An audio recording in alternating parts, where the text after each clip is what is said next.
जब पुष्पा जी आर्यवर्धन को डिनर पर बुलाती हैं और उसके लिए खास इंतजाम करती हैं ताकि वो उसे समझ सकें। आर्य अनु के घर पर बेहद शालीनता और आदर के साथ आता है, सभी बड़ों को नमस्कार करता है और एक जिम्मेदार इंसान की तरह पेश आता है। पुष्पा जानबूझकर गोपाल और अनु को बाहर भेजती हैं ताकि वो आर्य से अनु के भविष्य के बारे में अकेले में बातचीत कर सकें।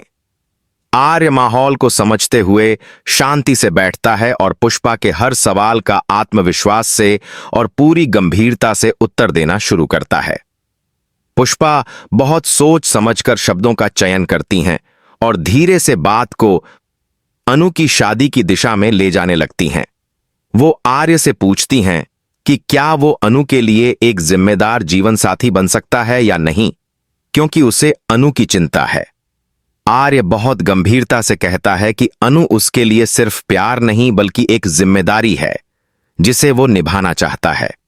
वो कहता है कि उम्र के फासले या समाज की बातें उसकी भावनाओं को नहीं बदल सकती, क्योंकि अनु उसके लिए बेहद खास है। पुष्पा उसकी बातें ध्यान से सुनती हैं और उसकी आंखों में सच्चाई और इरादों की मजबूती साफ महसूस करती हैं। इस बीच अनु और गोपाल वापस लौटते हैं, लेकिन दोनों को अंदाजा नहीं होता कि अंदर क्या गंभीर बातचीत हो चुकी है। अनु आर्य की ओर देखती है और महसूस करती है कि कुछ अलग सा हुआ है, पर आर्य उसे मुस्कान देकर सब ठीक होने का संकेत देता है। रात को अनु अपने कमरे में बैठी सोचती है कि आर्य पर विश्वास किया जा सकता है या नहीं, और क्या उसका निर्णय सही है। आर्य भी घर लौटते वक्त गाड़ी में अकेले अपने मन से सवाल करता है, क्या वो इस रिश्ते के लिए वास्तव में तैयार है। एपिसोड के इस हिस्से में भावनाओं की गहराई को दिखाया गया है, जो दर्शकों को सोचने पर मजबूर कर देता है। अगली सुबह आर्य ऑफिस जाता है और वहां समीर से मिलता है, जो अनु को लेकर हल्की फुल्की बातें करता है।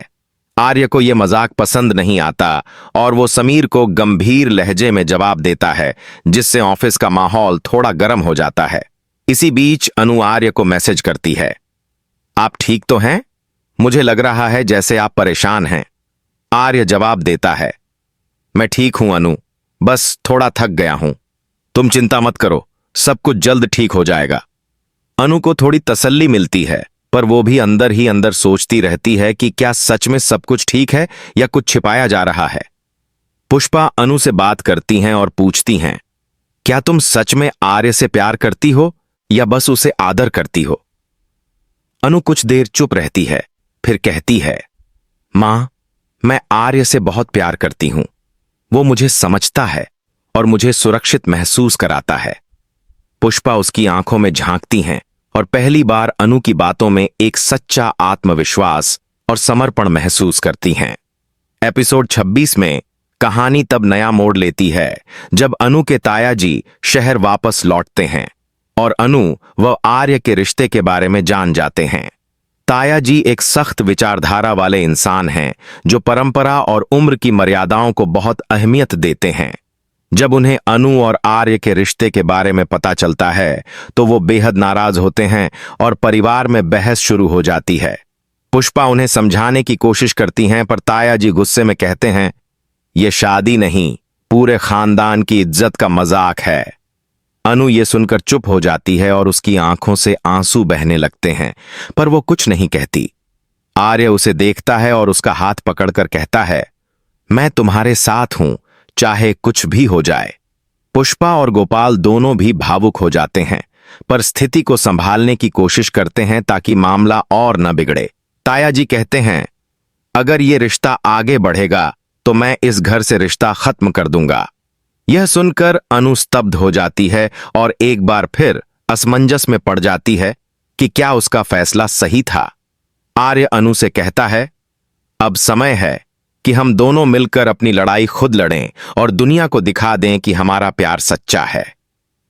अनु उसकी आंखों में झांकती है और धीरे से सिर हिला देती है, मानो कह रही हो, मैं तुम्हारे साथ हूं। आर्य की बातों ने अनु को फिर से हिम्मत दी और उसके भीतर एक नई शक्ति जागी जो उसे खुद के फैसले पर विश्वास दिला रही थी। अनु रात को पूजा करती है और भगवान से प्रार्थना करती है कि वो उसके रिश्ते को स्वीकार्यता दिलाएं और परिवार में सब कुछ ठीक कर दें। गोपाल अनु के पास आता है और कहता है, बेटी, मैं तेरे चेहरे पर चिंता देख रहा हूं। क्या तू कुछ कहना चाहती है मुझसे? अनु कहती है, पापा, मैं जानती हूं आप सबकी चिंता सही है, पर मेरा प्यार सच्चा है और आर्य मुझे दिल से चाहता है।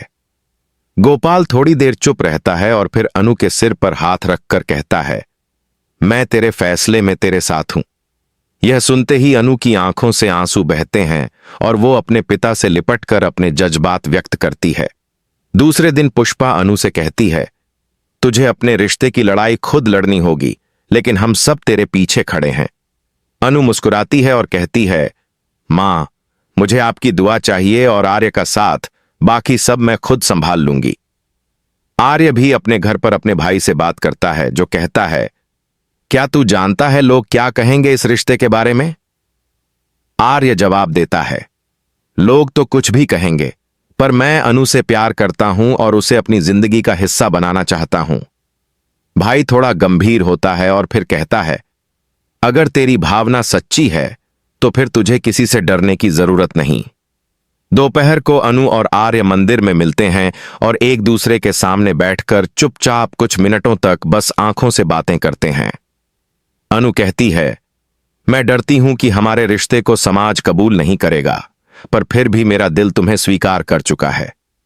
आर्य कहता है, अनु, तुम्हारी हिम्मत ही मेरी ताकत है। मैं कभी तुम्हें अकेला नहीं छोड़ूंगा, चाहे जो भी हो जाए।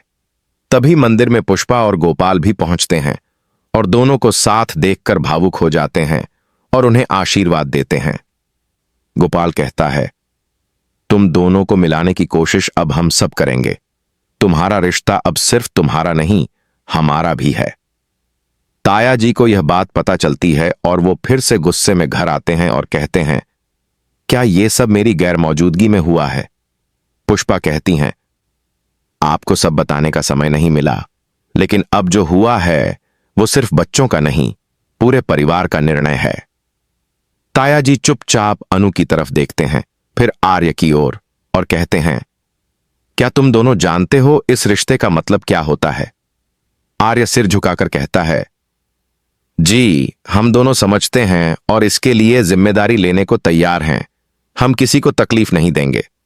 अनु कहती है, मैं अपने प्यार के लिए सब कुछ सहने को तैयार हूं, बस आप सबका आशीर्वाद चाहिए। ताया जी थोड़ी देर चुप रहते हैं, फिर उठते हैं और बिना कुछ कहे कमरे से बाहर चले जाते हैं, जिससे सब लोग सोच में पड़ जाते हैं। अनु परेशान हो जाती है और आर्य से कहती है, अगर ताया जी हमें स्वीकार नहीं करेंगे तो क्या हमारा रिश्ता अधूरा रह जाएगा? आर्य कहता है, नहीं अनु, ये हमारी परीक्षा है और हम दोनों को मिलकर इसे पार करना होगा, तभी हमारा प्यार साबित होगा। तभी घर में आरती की घंटी बजती है और सब पूजा के लिए इकट्ठा होते हैं।